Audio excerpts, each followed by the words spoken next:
সোনাপুর কলেজের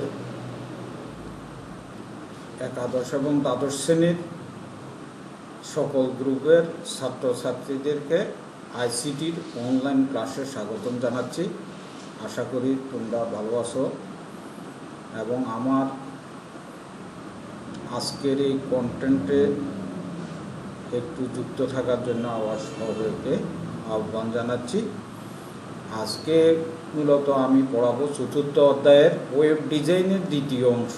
অর্থাৎ ওয়েব ডিজাইনে করতে গেলে অনেক কিছু জানতে হয়। এর কিছু কিছু অংশ আমি প্রথম অংশে অর্থাৎ গত ক্লাসে আমি বুঝিয়েছি, আর বাকি অংশগুলো বিশেষ করে কয়েকটি সংজ্ঞা আছে, এখানে অনেকগুলি সংজ্ঞা বা অনেক জিনিস, যেমন সার্চ ইঞ্জিন, তারপরে ব্রাউজার, যেমন আইপি অ্যাড্রেস, ডোমেইন নেম, এই সমস্ত অনেকগুলি আছে। সবগুলি এগুলি না জানলে পরিপূর্ণভাবে হয় না। তাই আজকে মূলত আমরা ওই জিনিসগুলি দেখব, এই লক্ষ্যে একটা কন্টেন্ট শেয়ার করতেছি। তা আশা করি তোমরা যুক্ত থাকবে। প্রিয় শিক্ষার্থীবৃন্দ, আজকে আমি যে কন্টেন্টটা উপস্থাপন করব সেটা দেখাচ্ছি। ওয়েলকাম জানাচ্ছি তোমাদেরকে আজকের কন্টেন্টে। তো আজকের কন্টেন্টটা একটু ধৈর্য সহকারে তোমরা দেখবে। আজকে একটু বড় হতে পারে। তো দেখো, একাদশ এবং দ্বাদশ শ্রেণীর উদ্দেশ্যে তথ্য যোগাযোগ প্রযুক্তি, আজকের পাঠ শেষে যেটা তোমরা বর্ণনা করতে পারবে, বলতে পারবে, বুঝতে পারবে, সেটা হলো ওয়েব পোর্টাল বলতে কী বুঝো বলতে পারবে, আইপি অ্যাড্রেস ব্যাখ্যা করতে পারবে, ডোমেইন নেম বলতে কী বুঝো বলতে পারবে, ডিএনএস কি তা বলতে পারবে, ওয়েব অ্যাড্রেস বা ইউআরএল সম্পর্কে ব্যাখ্যা করতে পারবে, টপ লেভেল ডোমেইন বর্ণনা করতে পারবে, ওয়েব ব্রাউজার বলতে কী বুঝো বলতে পারবে, ওয়েব ব্রাউজিং কি তা বলতে পারবে, সার্চ ইঞ্জিন কি তা বর্ণনা করতে পারবে, ওয়েব সার্ভার থেকে তথ্য পাওয়ার পদ্ধতি ব্যাখ্যা করতে পারবে। অর্থাৎ আমরা এখানে ওয়েব সার্ভার কি আর কিভাবে তথ্যটা পায় এই জিনিসটা সম্পর্কে আমরা একটু জানব। তো ঠিক আছে, এক এক করে আমরা বিভিন্ন স্লাইডগুলি একটু দেখি। আজকের পার্ট যেটা, সেটা আমি পূর্বেই বলেছি যে আজকে ওয়েব ডিজাইনের ধারণার শেষ অংশ, মানে অনেকগুলি নিয়ে আজকে যুক্ত করেছি। যেমন প্রথমে ওয়েব পোর্টাল সম্পর্কে আমরা জানব। যে ওয়েব পোর্টালটা হলো ওয়েব পেজের যেখানে অনেকগুলি উৎস থেকে সংগ্রহ করা বিভিন্ন তথ্য এবং গুরুত্বপূর্ণ লিঙ্ক সাজানো থাকে, তাকে ওয়েব পোর্টাল বলে। তাইলে এই জিনিসটি হলো অনেকগুলি উৎস থেকে সংগ্রহ করা বিভিন্ন তথ্য এবং গুরুত্বপূর্ণ লিঙ্ক সাজানো থাকে। এখানে আমি অনেকগুলি আছে মানে বর্ণনা, কিন্তু মেইন যে জিনিস, যেমন ওয়েব পোর্টাল, বাংলাদেশ সরকার একটা ওয়েব পোর্টাল তৈরি করছে। যেমন এখানে লাল কালিতে লেখা আছে, যেমন বাংলাদেশ জাতীয় তথ্য বাতায়ন, এটা হলো www.bangladesh.gov.bd। এটা হলো একটা ওয়েব পোর্টাল। এখানে অনেক তথ্য, যেমন এই কী তথ্য আছে, যেমন সরকারি সেবা তথ্য, স্থানীয় আঞ্চলিক স্টক রিপোর্ট, জাতীয় খবর, ইমেল, বিভিন্ন জিনিস এখানে আছে সূচি অনুসারে। ঠিক আছে, কিন্তু এটাতে 25,000 ওয়েবসাইটের সমন্বয়ে তৈরি করা এই বাতায়নটা, এবং এটা বিশ্বের সবচেয়ে বড় ডিজিটাল ওয়েব পোর্টাল। এই জিনিসটা মনে রাখতে হবে। তারপরে যেমন ওয়েবসাইটে যে কোনো একটা সার্ভিস, মানে এই যে শিক্ষক জাতীয় তথ্য বাতায়ন, এটার যে কোনো একটা সার্ভিস হতে পারে কি, যেমন এয়ারলাইন কোম্পানির ওয়েব পোর্টাল হতে ফ্লাইটের সময়সূচি জানা এবং টিকিট বুকিংয়ের ব্যবস্থা, এটা হলো ওয়েব পোর্টালের একটা অংশ এটা। ঠিক আছে, এখন আমরা পরের স্লাইডে যাব। এটা মূলত এখানে আইপি অ্যাড্রেস, আইপি মানে ইন্টারনেট প্রোটোকল। কেমন? আইপি অ্যাড্রেস হলো ইন্টারনেটে যুক্ত প্রত্যেকটি ডিভাইসের, যেমন কম্পিউটার, প্রিন্টার সহ অন্যান্য যে কোনো ডিভাইস থাকে, যেমন স্ক্যানার। ঠিক আছে, এরকম যে ডিভাইসগুলো আছে প্রত্যেকটার জন্য একটা পরিচিতি বা আইডেন্টিটি দেখে, যা আইপি অ্যাড্রেস নামে পরিচিত। যেমন টেলিফোন নাম্বার, প্রত্যেকের একটা আইডেন্টিটি আছে, পরিচিতি নাম্বার আছে। যেমন মোবাইল নাম্বার, প্রত্যেকের একটা পরিস্থিতি। এখানে প্রত্যেকটা ডিভাইসের কম্পিউটার, ল্যাপটপ হইতে আরম্ভ করে যত ডিভাইস আছে প্রত্যেকের একটা আইডেন্টিটি থাকে, এটাই হলো মূলত আইপি অ্যাড্রেস। কিন্তু সমস্যাটা ভাবছে এখানে যে আইপি অ্যাড্রেস মূলত লেখা হয় বাইনারি সংখ্যা দিয়ে। এখানে দুই ধরনের আছে, একটা হলো আইপি ভার্সন 4 আর একটা হলো আইপি ভার্সন 6। তো যেটা এতদিন চলে আসছে সেটা হলো আইপি ভার্সন 4। এটাতে 4টা অক্টেট থাকে, যেমন এরকম 4 ভাগ করা থাকে। এই 4 ভাগের প্রতিটি ভাগ 8 বিটের। কেমন? এখন এই যে এখানে এই 4টা ভাগ দেওয়া আছে 8 বিটের, এবং সম্পূর্ণ ঠিকানা প্রকাশের জন্য 32 বিটের প্রয়োজন। আর প্রতিটা অক্টেট লেখা হয় ডট দ্বারা পৃথক করা হয়। আইপি অ্যাড্রেসের প্রথম 2টি অক্টেট নেটওয়ার্ক আইডি এবং পরের 2টি অক্টেট হোস্ট আইডি প্রকাশ করে, এইভাবে প্রকাশ করে। আর একটা আইপি অ্যাড্রেস লেখে, এই যে এখানে লেখা আছে যে 4টা অক্টেট প্রতিটা ডট দ্বারা, অর্থাৎ এই যে বাইনারি সংখ্যা দ্বারা প্রকাশ করছে। কিন্তু আসলে বাইনারি সংখ্যা প্রকাশ করতে মানে বাইনারি সংখ্যা মনে রাখা কষ্টকর। এই কারণে এটাকে সমকক্ষ ডেসিমেল সংখ্যা দ্বারা সাধারণত প্রকাশ করে, এবং সেটা লাল কালি দিয়ে নিচে লেখা আছে। যেমন বাইনারি সংখ্যা মনে রাখা অসুবিধা বিধায় এর সমকক্ষ ডেসিমেল সংখ্যা 192, 168, 15, 5 দিয়ে আইপি অ্যাড্রেস লেখা হয়। এখন আমরা যে কোনো একটা ওয়েবসাইটে যখন ঢুকার পরে ওখানে কিন্তু এরকম একটা দশমিক সংখ্যা দেখায়, তখনই মনে করতে হবে যে এটা আসলে আইপি অ্যাড্রেস। আর আইপি অ্যাড্রেসকে প্রকাশ করার 3টা পদ্ধতি, একটা হলো ডেসিমেল নোটেশন, আর একটা হলো হেক্সাডেসিমেল নোটেশন, আর একটা হলো বাইনারি নোটেশন। যেমন 192, এটাকে যদি আমরা বাইনারিতে প্রকাশ করি তাহলে কিন্তু এই যে এই সংখ্যাটাই হয়। আবার 168 ডট আছে, তো এখানে মূলত আসলে এখানে ডটটা করা হয় নাই, আমি এটা একটু কারেকশন করে দিচ্ছি। যেমন এখানে একটা ডট আছে, ওকে, এইটার আগে একটা প্রথমটাতে তো ডট নাই, এখানে একটা ডট আছে, এখানে একটা ডট আছে, এখানে একটা ডট আছে, ওকে। তাহলে এখানে আর কোনো সমস্যা নাই। এখন যেমন এই 3টা পদ্ধতিতে প্রকাশ করা হয়।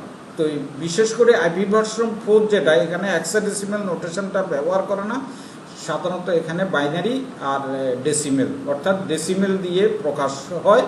আর যেহেতু 8 বিট করে প্রতিটা অক্টেটে, এভাবে বাইনারি সংখ্যা অনেক সময় হিসাবও করা যায়। তো হেক্সাডেসিমেল নোটেশন এখানে কম ব্যবহার হয়, তারপরও আমি এখানে উল্লেখ করে দিয়েছি।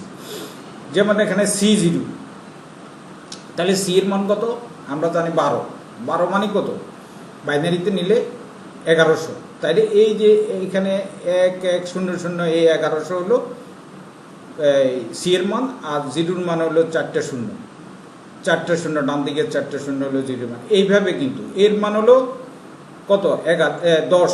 তাহলে 10-এর মান হলো 10, আর 8-এর মান হলো 1000, তাহলে ডান দিকেটা। এইভাবে মূলত প্রকাশ করা। তাহলে আইপি অ্যাড্রেসটা আইপি ভার্সন 4, এটা 4টা অক্টেট থাকে, এবং প্রতি অক্টেট 8 বিটের, এবং অনেক সময় কিন্তু এটা ক্ষয় প্রশ্ন হিসাবে থাকে, ঠিক আছে, 32 বিটের প্রয়োজন এইভাবে। কিন্তু এটার কিছু অংশ রয়ে গেছে, আমরা পরের পাতা দেখব।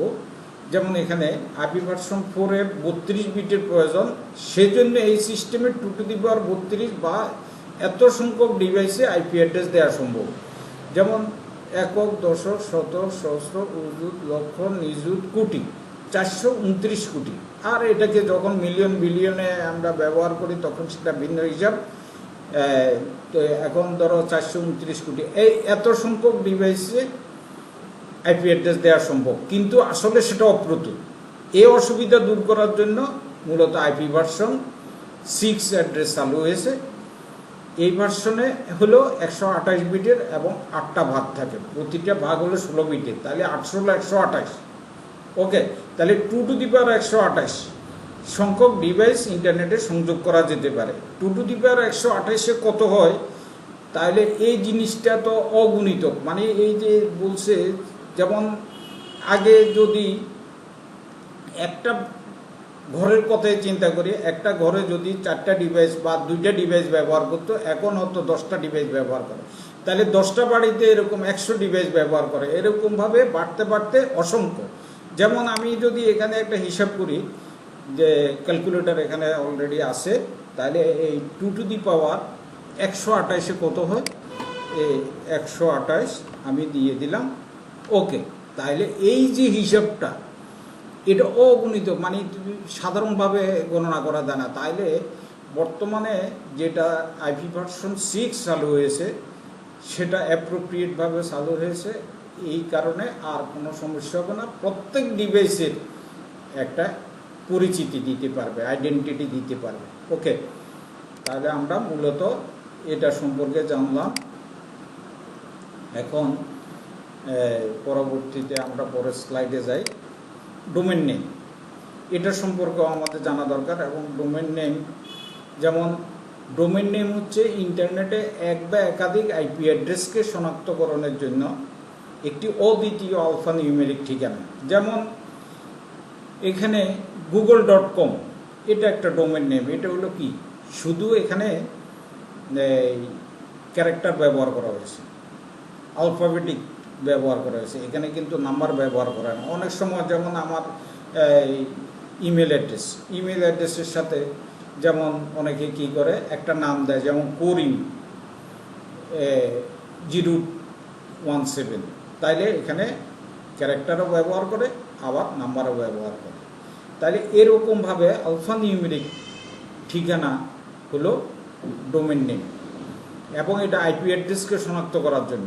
তাহলে আইপি অ্যাড্রেস হলো বাইনারি হিসাব, কিন্তু এটা প্রকাশ করে দশমিকে, সমকক্ষ দশমিক মান দিয়ে প্রকাশ করে। আর এটা হলো মনে রাখার সুবিধার্থে আলফানিউমেরিক ঠিকানা ব্যবহার করে ডোমেন নেমের জন্য। যেমন প্রতিটা একটা ওয়েবসাইট, এটা প্রত্যেকটা একটা ডোমেন নেম। কোনো ব্যক্তি বা প্রতিষ্ঠান ইন্টারনেটে তাদের ওয়েবসাইট প্রদর্শন বা উপস্থিতির জন্য ডোমেন রেজিস্ট্রেশন করে থাকে। তাহলে ডোমেন রেজিস্ট্রেশন কেন করে, এটারও এখানে একটা ছোট করে একটা ব্যাখ্যা আছে, এটাকে বড় আকারে সাজাই লাগে, এটা পরীক্ষা থাকে যে ডোমেন রেজিস্ট্রেশন কেন করে। তাহলে ওয়েবসাইটে যদি রেজিস্ট্রেশন না করে, তাহলে ওয়েবসাইটটা প্রদর্শিত হবে না। কোথায়? সার্ভারেও রাখা যাবে না, আর এটা ইন্টারনেটে দেখা যাবে না, উপস্থিতি থাকবে না। এই কারণে মূলত এটা রেজিস্ট্রেশন করে নিতে হয়। পরবর্তী স্লাইডে আমরা যাচ্ছি। এখানে ডিএনএস, ডোমেন নেম সিস্টেম, পুরা নাম। যে পদ্ধতিতে ডোমেন নেমকে নিয়ন্ত্রণ করা হয় তাকে ডিএনএস বলে। তাহলে ডোমেন নেমগুলি মূলত একটা ডাটাবেস ফাইলে থাকে, ডাটাবেস ফাইলে সংরক্ষণ করা হয়, আইপি অ্যাড্রেস অনুযায়ী সংরক্ষণ করা হয়, ফলে কোনো ডোমেন নেম ডুপ্লিকেট হওয়ার সম্ভাবনা থাকে না। যেমন ইমেল অ্যাড্রেস, এটা যেরকম ডুপ্লিকেট হওয়ার সম্ভাবনা নাই, ওটা যেরকম কেন্দ্র থেকে একটা নিয়ন্ত্রণ করে, কেমন এখানেও মূলত এই ডিএনএস সিস্টেমের মাধ্যমে এটা নিয়ন্ত্রিত হয়। তবে কোন প্রতিষ্ঠান নিয়ন্ত্রণ করে? এই যে ICANN, মানে internet corporation for assigned names and numbers নামক প্রতিষ্ঠানটি সারা বিশ্বের সকল আইপি অ্যাড্রেস ও ডোমেন নেম নিয়ন্ত্রণ করছে, ওকে। তাহলে ডিএনএসের ফুল নেম অনেক সময় থাকে, আবার ডিএনএস কি এটাও থাকে। এখন আমরা জানবো ওয়েব অ্যাড্রেস বা ইউআরএল। ওয়েব অ্যাড্রেস বা ইউআরএল আমরা কিছুক্ষণ আগে জেনে আসছি যে একটা ডোমেন নেম, যেমন www.google.com, মানে এটা কিন্তু ইউআরএল না। ইউআরএল হলো, ইউআরএলের যেমন এখানে প্রথমে আমি সংজ্ঞাটা দিয়ে আসি যে প্রতিটা ওয়েবসাইটের একটা সুনির্দিষ্ট অদ্বিতীয় ঠিকানা থাকে, যার সাহায্যে ইন্টারনেটে সংযুক্ত থেকে ওয়েব ব্রাউজারের সাহায্যে যে কোনো জায়গা থেকে যে ওয়েবসাইটে পেজগুলি ব্রাউজ করা যায় সেই ঠিকানাকে ওয়েব অ্যাড্রেস বলে। তাহলে ওয়েব অ্যাড্রেস মূলত, যেমন আমি যদি কুমিল্লা বোর্ডের পরীক্ষার রুটিন ডাউনলোড করতে চাই, তাহলে আমাকে সুনির্দিষ্টভাবে অগ্রসর হতে হবে। প্রথমে কুমিল্লা বোর্ডের ওয়েবে ঢুকে তারপরে একটা ডিরেক্টরি ফলো করতে হবে, তারপরে আমার যে পেজটা, মানে যে পরীক্ষার রুটিন, ওটা একটা ওয়েব পেজ, ওই পেজে যাইতে হবে। তাহলে ওই পেজটা আমি ডাউনলোড করতে পারবো। তাইলে এখন যে কোনো জায়গা থেকে ওই ওয়েবসাইটে পেজগুলি ব্রাউজ করা যায় সেই ঠিকানাকে ওয়েব অ্যাড্রেস বলে। তাইলে এখানে ইউআরএলের যে বিভিন্ন অংশ, যেমন এখানে সোনাপুর কলেজের একটা ওয়েব অ্যাড্রেস আছে, তাইলে এখানে http://sonapurcollege.edu/bd/ict-robotics.html। তাইলে এখানে বিভিন্ন অংশ বর্ণনা করা আছে, যেমন এখানে প্রোটোকল এইচটিটিপি, তাইলে ইউআরএল বলতে এইচটিটিপি থাকবে। আর যদি শুধু ডোমেন নেম বলে আমরা www.sonapurcollege.edu.bd ভেবে দেবো। আর এটার সাথে যদি একটা পাথ ডিরেক্টরি যুক্ত করে, তখন এটা কোথায় আইসিটির আন্ডারে ওই ফাইলটা আমরা দেখব। মানে যদি কোনো ওয়েব পেজ থাকে তখন ওই ফাইলটা আমরা দেখব। এইভাবে এই যে এখানে কোনো কোনো জায়গায় 3টা পার্টিশন লেখা আছে, কোনো কোনো জায়গায় 4টা ভাগ করা, এরকমভাবে আমি এখানে মূল জিনিসটা আমি দিয়ে দিছি, পরবর্তীতে আরও ভেঙে ভেঙে আমি লিখেছি। ঠিক আছে, এখন এখানে এই যে ইউআরএলের এখানে হোস্ট অর ডোমেন নেম, এখানে আগে একটা সাবডোমেনও থাকে মাঝে মাঝে, যেমন এখানে ডান দিকে এটা ফলো করলে বুঝতে পারবে hsc.edupoint.com.bd। তাহলে hsc এখানে সাবডোমেন, এইভাবে বলে কিন্তু সাবডোমেন। যেমন অনেক সময় www এটাকেও কিন্তু সাবডোমেন বলে। ঠিক আছে, কিন্তু আমি পুরাটারে ধরে নিয়েছি যে এটা হোস্ট নেম অথবা ডোমেন নেম। কেমন? আর এটা ডিরেক্টরি, কালারে কালারের মিল আছে, এটা একটু লক্ষ্য করলে বুঝতে পারে। তাহলে এখানে আবার বর্ণনাও আছে, এখানে HTTP প্রোটোকল, আর এটা হলো ওয়েব সার্ভারের নাম বা হোস্ট নেম বা ডোমেন নেম। আবার ডোমেন নেমের আবার বিভিন্ন অংশ থাকে। এই অংশটা মানে এখান থেকে এখান পর্যন্ত যে অংশটা ডোমেন নেম, এটার আবার বিভিন্ন অংশ থাকে। যেমন www হলো সাবডোমেন, ওই যে আমি বলছি HSC এটা সাবডোমেন, হ্যাঁ অনেক জায়গায় এটা সাবডোমেন হিসাবে ব্যাখ্যা করে। আবার সোনাপুর কলেজ হলো ডোমেন নেম, এটা হলো আমার মূল সোনাপুর কলেজ, এটা হলো মূল ডোমেনে, আর এটার সেকেন্ড লেভেল ডোমেনে বলে। আর .edu হলো জেনারিক ডোমেন, আর .bd হলো কান্ট্রি ডোমেন।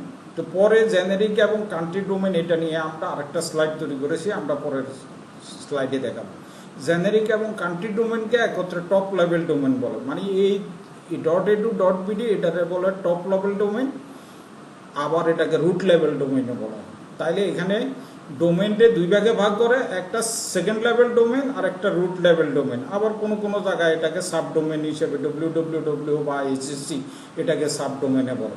তাহলে আইসিটি হলো ডিরেক্টরি নেম বা পাথ। এখানে এই যে আইসিটি ডিরেক্টরি পাথ কোন জায়গায় আছে, যেমন আমি একটা ওয়েবসাইটে ঢুকবো বা একটা ডোমেন নেমে ঢুকবো, ঢুকার পরে এটা কোন জায়গায় কোন পাথে আছে, তাহলে সেই পাথটা খুঁজতে হবে ডিরেক্টরি, তারপরে সেই ফাইলটা আমি নেব। তাহলে robotics.html হলো ডকুমেন্ট নেম বা ফাইল নেম এবং এক্সটেনশন, মানে ওই যে .html এটা হলো এক্সটেনশন। ওকে, তাইলে আমরা মূলত ইউআরএল কি এই জিনিসটা, এই পেজটা দেখে আর কোনো সমস্যা হবে না। পরবর্তীতে আমরা টপ লেভেল ডোমেন নিয়ে বলছি, আলোচনা করব। এখানে টপ লেভেল ডোমেন আছে। টপ লেভেল ডোমেন হলো ডোমেন নেমের সর্বশেষ অংশটিকে টপ লেভেল ডোমেন বলে। মানে .edu .bd যেখানে আছে এরকম যদি থাকে, যেমন অনেক সময় .com বিডি থাকে না, তো শুধু .com, তাহলে এটা হলো top level domain. Top level domain আবার 2 ধরনের, একটা হলো জেনারিক আর একটা হলো কান্ট্রি কোড। তাহলে এই যে ইংলিশে আবার আছে generic top level domain, country code top level domain. তাহলে জেনারিক কোনটা?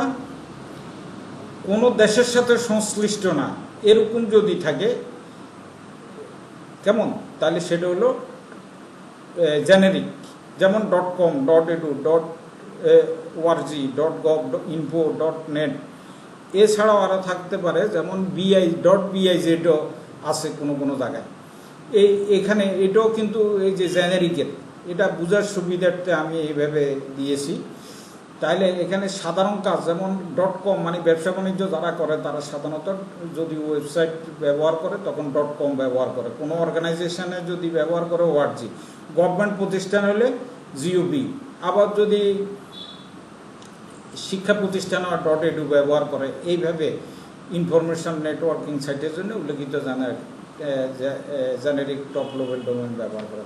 আর country code top level domain, যেটা কান্ট্রি সাধারণত 2 বর্ণের হয়, আর ওটা সাধারণত 3 বর্ণ দিয়ে, আর ওটা কোনো দেশের সাথে সংশ্লিষ্ট না, আর এটা দেশের সাথে সংশ্লিষ্ট, দেশের পরিচয় বহন করে। যেমন ইউএস মানে আমেরিকার পরিচয় বহন করে US, United states, United kingdom. কেমন এখানে আমেরিকা লেখা হয়েছে, ইউনাইটেড স্টেটস আসলে যদিও আমেরিকা লেখা হয়েছে, এটা ধরে নিতে হবে যে ইউনাইটেড স্টেটস। কেমন আমার জায়গা কমের কারণে পরে আমি শুধু আমেরিকা দিয়েছি, নিচে দিই এখানে। আচ্ছা, AU মানে অস্ট্রেলিয়া, BD মানে বাংলাদেশ। আমরা যে .BD ব্যবহার করি, যেমন আমি NU ব্যবহার করলাম, একটা ওয়েবসাইটের অ্যাড্রেস দিলাম, ওয়েবসাইট মানে গুগলে যাই অথবা যে কোনো একটা সার্চ ইঞ্জিনে আমি NU লিখে দিলাম। NU লিখে দিলে বিশ্বের NU সম্পর্কিত যত জিনিস আছে সব দেখাবে, কিন্তু যখন .BD লিখে দেবো তাহলে বাংলাদেশ সম্পর্কিত দেখাবে। এটা মনে রাখতে হবে। এই কারণে 2 অক্ষর বিশিষ্ট এটা বাংলাদেশের পরিচয় বহন করে। আর এখানে .com, .org, এরকম .biz, .net, এরকম অনেক কিছু আছে, .info। ঠিক আছে, এটা 3 বর্ণ হতে হবে এমন কোনো কথা নাই। যেমন এখানে ইনফো 4 বর্ণ, কোনো কোনো জায়গায় আবার 2 বর্ণ আছে। ওকে, আবার কিন্তু কান্ট্রি কোড যেটা, এটা 2 বর্ণের, এটা মনে রাখতে হবে। এখন আমরা ওয়েব ব্রাউজার নিয়ে আলোচনা করব, বা ব্রাউজার যে সফটওয়্যারের মাধ্যমে একজন ব্যবহারকারী যে কোনো ওয়েব পেজ বা www বা ওয়েবসাইটে যে কোনো লেখা ছবি দেখতে বা ডাউনলোড করতে পারে তাকে ওয়েব ব্রাউজার বলে। তাইলে আমরা যখন ইন্টারনেটে কাজ করি তখন নিশ্চয়ই সরাসরি কোনো কাজ করা যায় না, একটা ব্রাউজার লাগে। তাহলে সেটি একটা সফটওয়্যার, যে সফটওয়্যারের মাধ্যমে একজন ব্যবহারকারী একটা ওয়েব পেজ ডাউনলোড করে নিতে পারে, সেটা লেখা ছবি যাই হোক, সেটি হলো ওয়েব ব্রাউজার। অন্যভাবে বলা যায়, ওয়েবসাইট ভিজিট করার জন্য ব্যবহারকারী যে বিশেষ সফটওয়্যার ব্যবহার করে থাকে তাকে ওয়েব ব্রাউজার বলে। আর এরকম এটা অনেকেরই জানা আছে, কতগুলো ওয়েব ব্রাউজারের নাম আছে: internet explorer, Mozilla Firefox, Safari, Opera, Google Chrome, Netscape Communicator, UC browser, Microsoft Edge ইত্যাদি। এগুলি MCQতে থাকে, এই কারণে আমি অনেকগুলি এখানে উল্লেখ করছি। আমি এখানে 2টা দিতে পারতাম, কিন্তু অনেক সময় দেখা যায় সাফারি এটা কি ব্রাউজার, সার্চ ইঞ্জিন না অন্য কিছু, এরকমভাবে 4টে অপশান দিয়ে দেয়। তখন এরকম জানতে হবে, সাফারি নামটা যদি আমরা না জানি তাহলে তো বুঝতে পারবো না যে এটা কি ব্রাউজার নাকি। ওকে, তাহলে এখন ব্রাউজিং অথবা ওয়েব ব্রাউজিং, এখন এই যে ইন্টারনেটের মাধ্যমে ওয়েবসাইটের এক পেজ থেকে অন্য পেজে অথবা এক ওয়েবসাইট থেকে অন্য ওয়েবসাইটে ভ্রমণ বা ভিজিট করাকে ওয়েব ব্রাউজিং বলে। আমরা যখন ইন্টারনেটে কাজ করি তখন এক ওয়েবসাইট ছেড়ে এক ওয়েবসাইটে যাই, অথবা এক ওয়েবসাইটের এক পেজ থেকে আরেক পেজে যাই। এই যে পরিভ্রমণ বা বইয়ের যে পৃষ্ঠা উল্টে আমরা এক পৃষ্ঠা থেকে আরেক পৃষ্ঠা, এটাই মূলত ব্রাউজিং। ঠিক আছে, তাহলে পৃথিবী, অথবা এটাকে অন্যভাবে সংখ্যা দেওয়া যায়, পৃথিবীর বিভিন্ন দেশে সার্ভারে রাখা পরস্পর সংযোগযোগ্য ওয়েব পেজ পরিদর্শন করাকে ওয়েব ব্রাউজিং বলে। আর এখানে ওয়েব ব্রাউজিং সম্পর্কিত আরও 2-একটা সেন্টেন্স আছে। এটা ওয়েব ব্রাউজিংয়ের সাহায্যে ইন্টারনেট থেকে অসংখ্য তথ্য আহরণ সম্ভব। ওয়েব ব্রাউজিং করার জন্য যে সফটওয়্যার ব্যবহার করা হয় তাকে ওয়েব ব্রাউজার বলে। ওয়েব ব্রাউজিং করার জন্য যে সফটওয়্যার ব্যবহার করে, কিছুক্ষণ আগে আমরা বলে আসছি ওয়েব ব্রাউজার সম্পর্কে। তাহলে ব্রাউজিং করতে ব্রাউজার লাগে, এই জিনিসটাই মূলত। ওকে, আমরা পরবর্তীতে আসি সার্চ ইঞ্জিন। প্রতিটাই কিন্তু ভিন্ন ভিন্ন। সার্চ ইঞ্জিন বা web search engine, search engine হলো এমন এক ধরনের সফটওয়্যার টুলস যার সাহায্যে ইন্টারনেটের ওয়েব সার্ভার থেকে সহজেই যে কোনো তথ্য খুঁজে বের করা যায়। যেমন যে কোনো, যখন একটা প্রতিটা ওয়েবসাইট রাখে কোথায়, ভাড়ার বিনিময়ে রাখে সার্ভারে। তাহলে ওয়েবসাইটে কি থাকে, কতগুলো ওয়েব পেজ থাকে। যেমন কুমিল্লা বোর্ডের একটা ওয়েবসাইট আছে বা ওয়েব পোর্টাল, এটার একটা সার্ভার আছে, তাহলে ওই সার্ভারে রাখে। আমরা যদি কুমিল্লা বোর্ডের থেকে ওই একটা রুটিন যদি ডাউনলোড করতে চাই, কেমন, তাহলে কি লাগবে, সার্চ ইঞ্জিন লাগবে। সার্চ ইঞ্জিনের মাধ্যমে খুঁজে নিতে পারবো। ঠিক আছে, যেমন আমরা গুগল ব্যবহার করি, এখানে উদাহরণও দেওয়া আছে অনেকগুলি, যেমন গুগল, ইয়াহু, বিং।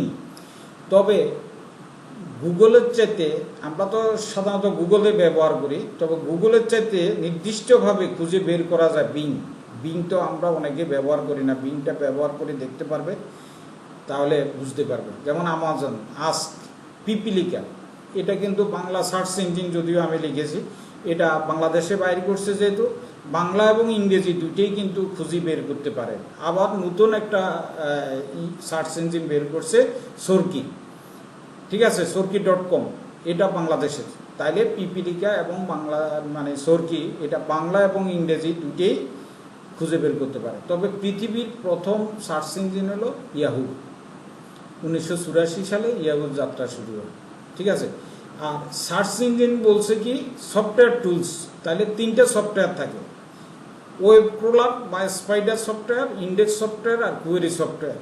তাইলে যদি এই 3টা সফটওয়্যার ব্যবহার করে সার্চ ইঞ্জিনের মাধ্যমে এটা খুঁজে বের করে তথ্য, মানে এই জিনিসটা এখানে বর্ণনা আছে, সফটওয়্যারের মাধ্যমে সার্চ ইঞ্জিন কীভাবে তাদের কর্মকাণ্ড সম্পন্ন করে, এই জিনিসটা এখানে উল্লেখ আছে। কোন জায়গায় ক্রল ব্যবহার করে বা ওই যে স্পাইডার সফটওয়্যার ব্যবহার, কোন জায়গায় ইন্ডেক্স ব্যবহার করে, কোন জায়গায় কোয়েরি ব্যবহার করে, এই জিনিসটা এখানে দেওয়া আছে।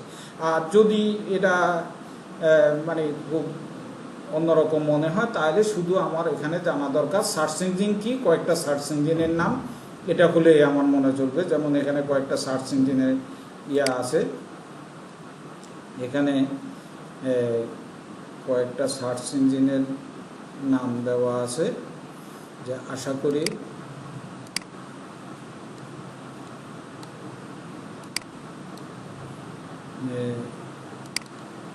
কারোর সমস্যা হবে না।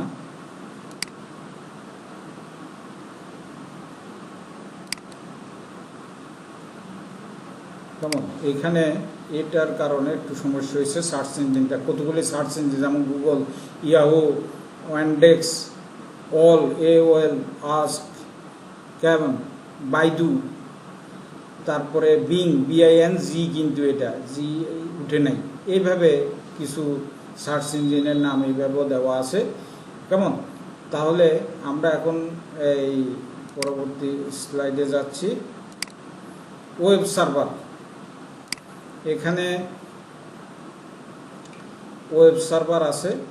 ওয়েব সার্ভারটা কি, যেই সার্ভারে আমরা ওই যে সফটওয়্যার মানে ওয়েবসাইট রাখি, ওয়েব পেজগুলি রাখি, ইন্টারনেটের সাথে সংযুক্ত যে সার্ভারে ওয়েব পেজ বা ওয়েবসাইট সংরক্ষিত করে রাখা হয়, এগুলি সাধারণত ভাড়ার বিনিময়ে রাখে, তাকে ওয়েব সার্ভার বলে। তাহলে ওয়েব সার্ভার ওয়েব ব্রাউজার সফটওয়্যারের সাহায্যে ওয়েব সার্ভার থেকে ওয়েব পেজ বা ওয়েবসাইট পর্দায় প্রদর্শিত হয়, এই কথাটা আমরা কিছুক্ষণ আগে বলেছি। আর ওয়েব সার্ভার প্রোটোকল ব্যবহার করে গ্রাহকের ওয়েব পেজ সরবরাহ করে। এই জিনিসটা মানে এই যে তথ্য পায়, এটা কিভাবে পায়, এটা চিত্র এবং ডান পাশে যে লেখাগুলি আছে এটার মাধ্যমে বোঝানো হয়েছে তথ্য পাওয়ার প্রক্রিয়া। কেমন, যেমন এখানে ক্লায়েন্ট হলো, যেমন আমার একটা ব্যবহারকারী যে কম্পিউটার ব্যবহার করে এটারে বলে ক্লায়েন্ট কম্পিউটার, আর ওই কম্পিউটারটা যখন একটা সার্ভারের সাথে যুক্ত থাকে, কেমন, তখন এটাকে বলে ওয়েব সার্ভার। কেমন, তাহলে ক্লায়েন্টে কি করে, যেমন ব্যবহারকারী আমি যদি হই, আমি রিকোয়েস্ট পাঠাবো সার্ভারে যে আমার এই ক্লাস রুটিনটা মানে ওই যে পরীক্ষার রুটিনটা দেওয়ার জন্য অনুরোধ করব। কেমন, তারপরে সার্ভার কি করবে, প্রোটোকল মেনে এটা রেসপন্স করবে, মানে তখন ক্লায়েন্টকে এটা সরবরাহ করবে। তাইলে এই যে ওয়েব থেকে তথ্য পাওয়ার প্রক্রিয়া, এই জিনিসটা এখানে বর্ণনা করা আছে। ওয়েব সার্ভার এমন একটি কম্পিউটার যা সবসময় ওখানে থাকে, সার্ভারটা ওয়েব সার্ভার যেটা, এটাও কিন্তু একটা কম্পিউটার, তাহলে এটা সবসময় ওপেন থাকে 24 ঘন্টা। ওয়েব ব্রাউজার সফটওয়্যারের সাহায্যে ক্লায়েন্ট কম্পিউটার থেকে সার্ভার কম্পিউটারে অনুরোধ পাঠানো হয় এবং সেই অনুসারে সার্ভার কম্পিউটার থেকে HTTP মানে হাইপার টেক্সট ট্রান্সফার প্রোটোকল, অনেক সময় এটাও কিন্তু পরীক্ষা থাকে যে HTTPর ফুল নেম কি, ব্যবহার করে তথ্য ক্লায়েন্ট কম্পিউটারের স্ক্রিনে প্রদর্শিত হয়। এই জিনিসটা বলছে যে কীভাবে ওই যে তথ্য পায়, তাইলে এটা ব্যাখ্যা করতে বলছে, এইভাবে ব্যাখ্যা করে দিতে হবে। তো ঠিক আছে, আমরা এখন শেষ পর্যায়ে চলে আসছি। এখানে বাড়ির কাজ আছে, ওই রকমভাবে উদ্দীপক সহকারে দেওয়ার মতো এখানে তেমন কিছু নাই, সবগুলো হলো সংখ্যার মতো, যার কারণে এখানে ক্ষয়ের প্রশ্ন অনেক থাকতে পারে। যেমন গুরুত্বপূর্ণ কিছু প্রশ্ন আছে, ডোমেন নেম রেজিস্ট্রেশন করতে হয় কেন, ডোমেন নেমের গুরুত্ব ব্যাখ্যা করো, আইপি অ্যাড্রেসের সে ডোমেন নেম ব্যবহার সুবিধাজনক ব্যাখ্যা করো, আইপি অ্যাড্রেসের 4টি অক্টেট থাকে বুঝিয়ে লিখো, ওয়েব পেজের সাথে ব্রাউজারের সম্পর্ক ব্যাখ্যা করো, ইউআরএল কীভাবে ব্রাউজারকে সহায়তা করে ব্যাখ্যা করো, ওয়েব পেজ এবং ওয়েবসাইট এক নয় কেন ব্যাখ্যা করো, প্রতিনিয়ত পরিবর্তনশীল তথ্যের ওয়েবসাইট ব্যাখ্যা করো। তাইলে এই যে এখানে 8টা দিলাম, যে এর মধ্যে আজকের টপিক্সের মধ্যেই মূলত 7টা আছে, আর একটা গত ক্লাসে আমি যেমন পরিবর্তনশীল তথ্যের ওয়েবসাইট যেটা, এটা যেমন ওয়েবসাইট সম্পর্কে গত ক্লাসে আলোচনা করা হয়েছে, কিন্তু ওয়েব পেজ ওয়েবসাইট নিয়ে আজকেও আলোচনা করা হয়েছে, যদিও গত ক্লাসেও আলোচনা করা হয়েছে 7 এবং 8, কেমন, আর বাকিগুলি কিন্তু আজকের ক্লাসের উপর, এটা মনে রাখবে। তাহলে মূলত আমরা একটু শেষে চলে আসছি, সবাইকে ধন্যবাদ জানাচ্ছি, অর্থাৎ থ্যাংক ইউ অল। তো আমরা মূলত শেষ পর্যায়ে চলে আসছি, আবারও সবাইকে ধন্যবাদ জানিয়ে আজকের ক্লাসটা এখানে শেষ করলাম, এবং আগামী ক্লাসে যুক্ত হওয়ার আহ্বান জানিয়ে আজকের ক্লাসটা শেষ করলাম।